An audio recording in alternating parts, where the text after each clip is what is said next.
فيا أيها القاري به متمسكا مجلا له في كل حال مبجلا. عليكم ورحمة الله وبركاته. Great to have you with us. My name is Khalid Abu Shafi'. Today inshallah we are going to go through the second video for Makharij, and inshallah for just to mention that the podcast of the audio MP3 will stop for the time being because the chapter of Makharij require explanation with video presentation. So we are going to go through the Makharij chapter through explanation with the video presentation, and also you can download through iTunes, and it is also a podcast or a vodcast if you want to say. You can download it from the iTunes and from the website. So we are going to go through the first Makharij. We mentioned there are principal Makharij, and there are 5 Makharij and points of articulations. There are 5 principles. Number 1, we mentioned that it is Makharij al-Jawf, which represent the oral cavity and the throat cavity, which we are going to explain later on in this video. The second one was the throat, which represent the 6 letters of Arabic language, such as Ayn and Ha and Kha and Ghayn and Ha. And the next part is Makharij al-Lisan, which is the tongue, and whatever inside the mouth represent the movement of the tongue around the teeth, the roof of the mouth, touching the teeth and so on. And the next one is the lips, and the last Makharij is the Makharij of the nasal cavity, which is called Makharij al-Khayshum, or Makharij the nostrils, where the ghunna comes from. So as you know that there are so many letters in Arabic language. Now how do they distribute through the part of the body that the sounds exit, and the sound comes from these points of articulations? Number 1, the ulama have decided that knowing this makhraj is very important, and we need to go through it because we cannot recite the Quran without knowing where is the makhraj of the letters such as a zal or a dha. If we don't differentiate the makhraj, then we could pronounce the same zay and dha and zal would be all za. So the makhraj, knowing the makhraj is a very important, as Imam al-Jazari say in his poetry, إذ واجب عليهم محتم قبل الشروع أولا أن يعلموا مخارج الحروف والصفات ليلفظوا بأفصح اللغات. So it is a duty, it is a compulsory upon all the Muslims to know at least the minimum requirement of this tajweed. And among this tajweed it is مخارج الحروف, the sifat, the qualities and the attributes, so they can pronounce properly the Quran al-Kareem. So مخارج الحروف, there are 17 makhraj. As we mentioned, there are 5 principles, but there are 17 makhraj, and each makhraj of these 17 has their own points of articulations. Now we are going to talk about this principal makhraj. How do we know the makhraj, first of all?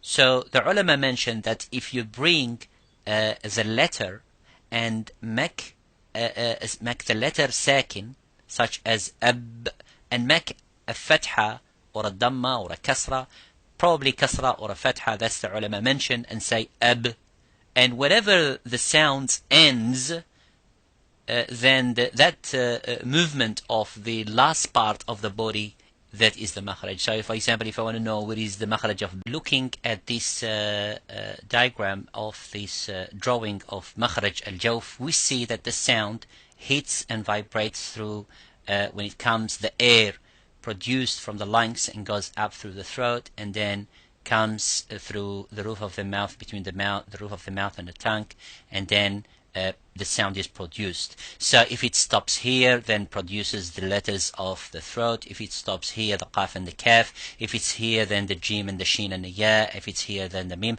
and so on. Now, when we say this makhraj is muqaddar and estimated, it is not a point. the ulama mentioned because it passes through all these area, and that's why it's called muqaddar, means estimated. It is not really a fixed point, and that's why we have these three letters.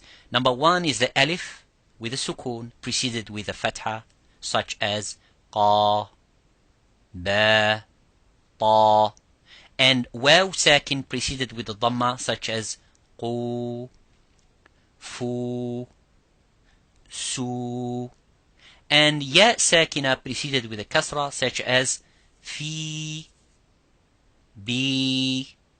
And so this alif and waw and ya sakin preceded with similar fatha, with the origin fatha, dhamma, kasra, or waw sakin and ya sakin only. They call them the letters of mad, but they mad al-lin preceded with a fatha, such as Quraysh. The ya sakin preceded with a fatha, Raish. Or waw sakin preceded with fatha, Jawf, as you mean Makharij al-Jawf, Khawf, Saw. So these are the letters of mad.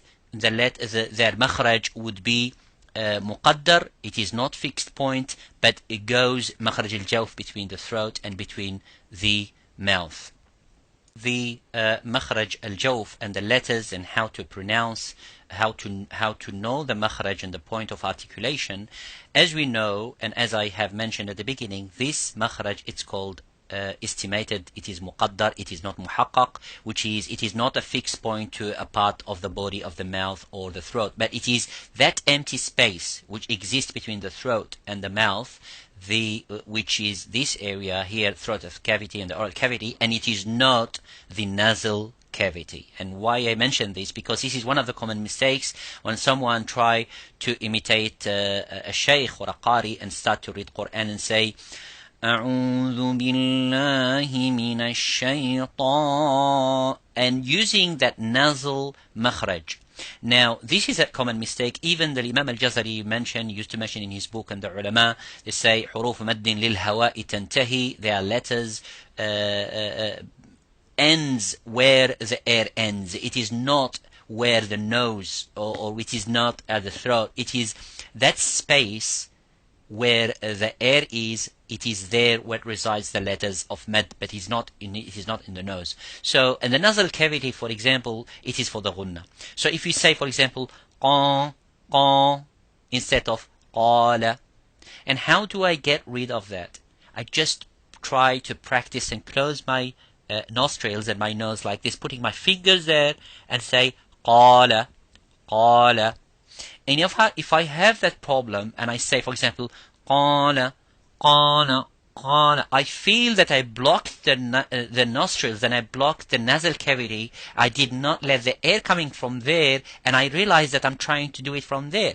So this is a common mistake in reading Quran. So try to avoid it by knowing this is the makhraj. So if you read Quran, do not use the nostrils for the mad. So the letters of mad, briefly, as I mentioned, there are alif sakina preceded with a fatha, ya sakina preceded with a kasra, and waw sakina preceded with a dhamma, or maddul lin, which are the two letters waw and ya sakin preceded with a fatha, such as Jawf and Quraysh, and or Khawf. I gave the example because Jawf is there.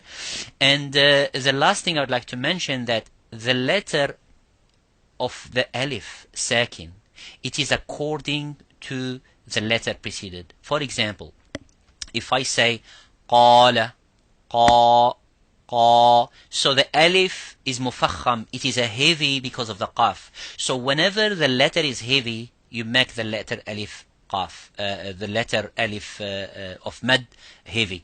But if it is empty mouth, light, then you make it light and empty mouth. For example, you would say ja'a, you wouldn't say ja'a, you wouldn't say ba, and you wouldn't say, like some people say, taba, tabara,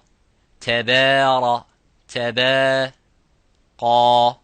qa, So the letter of khussa, dhaghtin, qidh, kha, sad, ta, Dad, Ghain, and Dha. We will see them later on in the qualities of the letters. Jazakumullahu khairan for listening. Subscribe to iTunes, and you will find also this video there, inshallah. Jazakumullahu khairan wa barakallahu fikum. Wassalamu alaikum wa rahmatullahi wa barakatuh. هنيئا مريئا والداك عليهما ملابس أنوار من التاج والحلى